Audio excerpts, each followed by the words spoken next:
निवडणूक आयोग आणि महाराष्ट्र निवडणूक आयोगाला मुंबई हायकोर्टाने नोटीस बजावली आहे। विधानसभेमध्ये संध्याकाळी 6 नंतर 76 लाख मतदान कसं झालं या संदर्भात मुंबई हायकोर्टामध्ये याचिका दाखल करण्यात आली होती।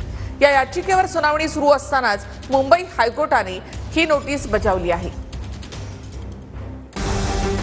संध्याकाळी 6 नंतरच्या मतदानावर आयोगाला नोटीस। 6 नंतर झालेल्या मतदानाचा स्लिपचा रेकॉर्ड निवडणूक आयोगाकडे मागितला, तो अद्याप मिळाला नाही। निवडणूक आयोगाने संध्याकाळी 6 नंतर झालेल्या मतदानाचे व्हिडिओ द्यावे।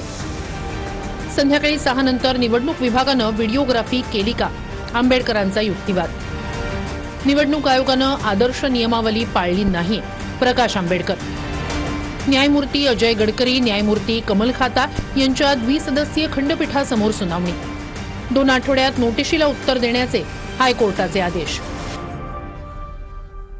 एक हा 6 नंतर झालेलं मतदान जे आहे त्या संदर्भातला असणारा जो स्लिपचा रेकॉर्ड आहे तो रेकॉर्ड चीफ इलेक्शन कमिशनच्या ऑफिसमधनं जे रिप्लाय मिळालेला आहे तो आमच्याकडे नाही आहे। रिझल्ट्स इलेक्शनचे डिक्लेअर करताना पोल वोट्स आणि काउंटर वोट्स यांची जुळवणी झाली पाहिजे। यांची जुळवणी झाली नसेल तर मग रिटर्निंग ऑफिसर जे आहेत ते रिटर्निंग ऑफिसरनी तो सगळा दस्तऐवज इलेक्शन कमिशनकडे पाठवला पाहिजे आणि इलेक्शन कमिशन जे डायरेक्शन देईल त्या डायरेक्शनप्रमाणे त्यांनी तो निकाल दिला पाहिजे।